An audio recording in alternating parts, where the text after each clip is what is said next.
प्रिय विद्यार्थियों, आज हम पढ़ रहे हैं भारत शासन अधिनियम 1919।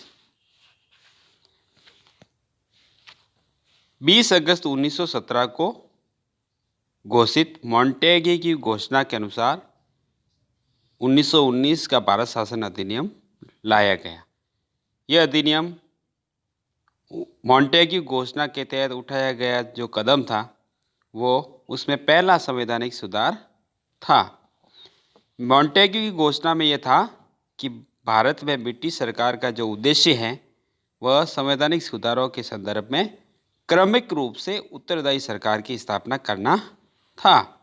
यानी ये 1919 के अधिनियम में 1917 की मॉन्टेग्यू घोषणा के अनुसार संवैधानिक सुधार के तहत यानी उत्तरदायी सरकार की स्थापना करने के लिए अधिनियम 1919 लाया गया था। 1919 के भारत शासन अधिनियम को मॉन्टेग्यू चेम्सफोर्ड सुधार भी कहते हैं, जो 1921 में लागू हुआ। मॉन्टेग्यू उस समय भारत सचिव थे और लॉर्ड चेम्सफोर्ड उस समय भारत के वायसराय थे। इन दोनों के नाम से 1919 के अधिनियम को मॉन्टेग्यू चेम्सफोर्ड सुधार कहते हैं। ये भी आपको याद रखना है कि मॉर्ले मिंटो सुधार किसे कहते हैं, तो 1909 के अधिनियम को मॉर्ले मिंटो सुधार के नाम से जाना जाता है। तो 1919 के अधिनियम को किस अधिनियम के तहत या किस सुधार के तहत माना जाता है या नाम लिया जाता है, तो वो है मॉन्टेग्यू चेम्सफोर्ड सुधार जो 1921 में लागू हुआ। अब हम पढ़ते हैं मॉन्टेग्यू सुधार या मॉन्टेग्यू चेम्सफोर्ड सुधार या 1919 का भारत शासन अधिनियम, उसकी प्रमुख विशेषताएं। हम विशेषताओं को दो पार्ट में पढ़ने का प्रयास करते हैं, समझने का प्रयास करते हैं। पहली विशेषता है केंद्रीय और प्रांतीय विषयों की सूची की पहचान कर एवं उन्हें पृथक कर राज्यों पर केंद्रीय नियंत्रण कम किया गया। यानी जो भी विषय थे विधान निर्माण के या जनता के हित के या किसी प्रकार के शासन के, उन विषयों को दो विषयों की सूची में बांटा गया। एक केंद्रीय सूची, दूसरी प्रांतीय सूची। केंद्रीय और प्रांतीय विधान परिषदों को अपनी सूचियों के विषयों पर विधान बनाने का अधिकार प्रदान किया गया, लेकिन सरकार का जो ढांचा था अभी भी केंद्रीय एवं एकात्मक ही बना रहा। यानी केंद्र की सूची में जो कानून होंगे उन पर कानून का निर्माण केंद्रीय विधान परिषद या सभा करेगी और प्रांतीय विषयों पर जो विषय है उन पर विधान का निर्माण या कानून का निर्माण प्रांतीय सभाएं करेगी या विधान परिषद करेगी। लेकिन जो सरकार का ढांचा या स्वरूप है वह केंद्रीय या एकात्मक ही बना रहा, यानी केंद्र के पक्ष में ही झुका रहा। यानी अधिकतर जो विषय के जो कानून थे वह केंद्रीय विधान सभा द्वारा बनाए जाते थे या निर्मित किए जाते थे।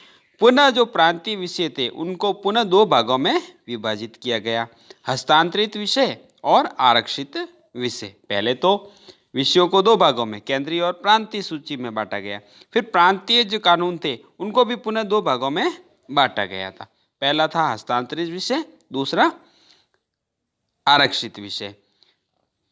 तो हस्तांतरित विषयों का पर गवर्नर का शासन होता था और इस कार्य में वह उन मंत्रियों की सहायता लेता था जो विधान परिषद के प्रति उत्तरदायी थे।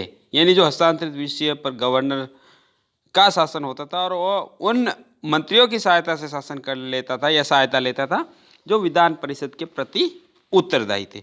दूसरी ओर आरक्षित विषयों पर गवर्नर कार्यपालिका परिषद की सहायता से शासन करता था जो विधान परिषद के प्रति उत्तरदायी नहीं थे। यानी हस्तांतरित और आरक्षित विषयों पर शासन तो गवर्नर का था, लेकिन हस्तांतरित विषयों पर गवर्नर मंत्रियों की सहायता लेता था जो विधान परिषद के प्रति उत्तरदायी थे।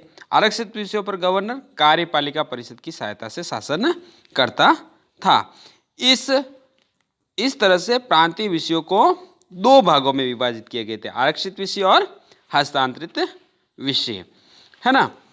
तो इसका मतलब यह है कि जो प्रांतीय विषयों को पुनः ये दोहरी व्यवस्था कहलाई, यानी दो भागों में विभाजित करने की, तो ये व्यवस्था द्वैध शासन व्यवस्था कहलाई, जिसे यूनानी भाषा के शब्द डायरची द्वारा उत्पन्न किया गया है। ये जो देव शासन की जो व्यवस्था है, यूनानी भाषा के शब्द डाइआर्की से या डाइआर्ची से निर्मित है, जिसमें शासन के विषयों को दो भागों में बांटा गया है। ये जो व्यवस्था लाई गई प्रांतों में हस्तांतरित और आरक्षित विषयों की व्यवस्था, शासन प्रबंध की व्यवस्था, हालांकि ये काफ़ी व्यवस्था असफल ही रही, यानी सफल नहीं रही।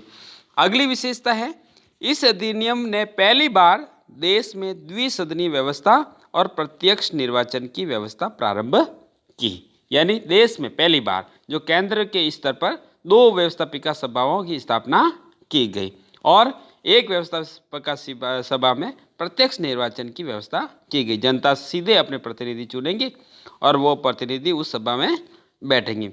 इस प्रकार भारतीय विधान परिषद के स्थान पर द्विसदनीय व्यवस्था यानी राज्यसभा और लोकसभा का गठन किया गया। परीक्षा में पूछा भी जा सकता है, किस अधिनियम के तहत केंद्र में द्विसदनीय व्यवस्था स्थापित की गई, यानी दो सदन बनाए गए, राज्यसभा और लोकसभा।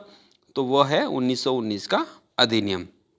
दोनों सदनों के बहुसंख्यक सदस्यों को प्रत्यक्ष निर्वाचन के माध्यम से निर्वाचित किया जाता था, यानी द्विसदनीय व्यवस्था के साथ साथ प्रत्यक्ष निर्वाचन की व्यवस्था भी लाई गई। इसके अलावा वायसराय की कार्यकारी परिषद का भी विस्तार किया गया और अब वायसराय की सहायता के लिए जो कार्यकारी परिषद थे उनमें 6 सदस्य हो सकते थे और 6 सदस्यों में से 3 सदस्य भारतीय होना आवश्यक था। लेकिन यह भी ध्यान रखा गया कि जो कमांडर इन चीफ का पद है, जो सेनापति का पद है, वह भारतीयों को नहीं दिया जाता था, यानी इसको छोड़कर वायसराय की कार्यकारी परिषद में 3 सदस्य भारतीय हो सकते थे। तो पार्ट पहले में हमने कुछ विशेषताएं पढ़ी, इसी तरह हम पार्ट द्वितीय में 1919 के भारत शासन अधिनियम की कुछ विशेषताओं को जानने का प्रयास करते हैं। धन्यवाद।